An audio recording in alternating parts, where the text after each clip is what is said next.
Right now, a weather event is forming off the coast that is so massive, meteorologists have a terrifying name for it: a bomb cyclone. If you look at the satellite imagery, it doesn't look like a winter storm. It looks like a hurricane made of ice. And it is currently heading straight for the homes of over 100 million Americans. This isn't just about a few inches of snow. This is an atmospheric bomb that is about to explode over the East Coast. And if the models are correct, we are looking at a historic event that could leave millions in the dark, in the freezing cold, with no way out.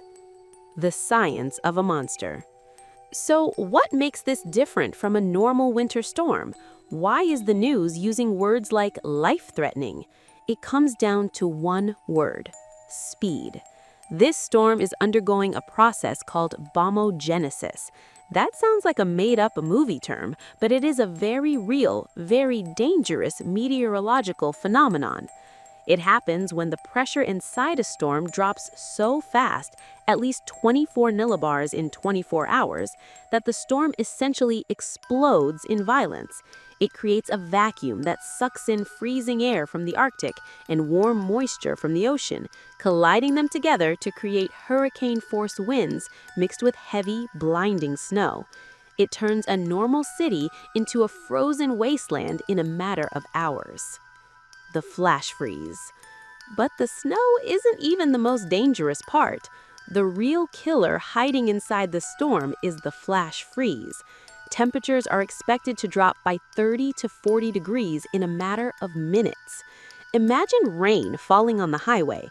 Now imagine that rain turning into solid sheets of black ice in the blink of an eye. Cars will be frozen to the pavement. Doors will be frozen shut. This is what happened in the Buffalo blizzard of 2022. People tried to drive home from work, thinking they could beat the storm. They couldn't.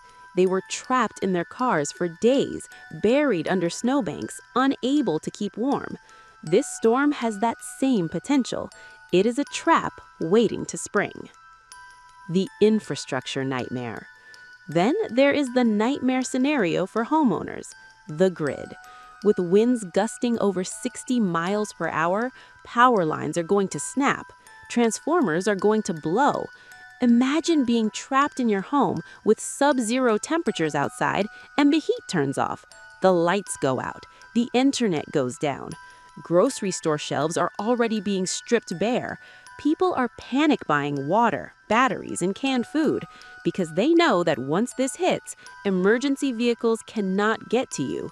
If you have a heart attack or if you run out of medicine, the ambulance cannot drive through 5 feet of snow with zero visibility.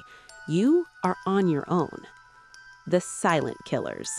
And this brings us to the tragedy we see every single time a storm like this hits: the silent killers. When the power goes out, people get desperate. They bring charcoal grills inside. They turn on gas stoves for heat. They run generators in their garage. Carbon monoxide poisoning spikes during these storms. It's a colorless, odorless gas that puts whole families to sleep, and they never wake up.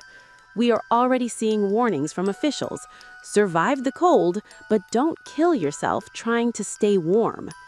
Meteorologists are comparing this to the great blizzards of the past: the blizzard of '78, the superstorm of '93. These were events where people went to sleep thinking it was just a flurry and woke up trapped inside their homes by drifts reaching the second-floor windows. If you are in the path of this monster, do not underestimate it. Do not try to drive just a few miles.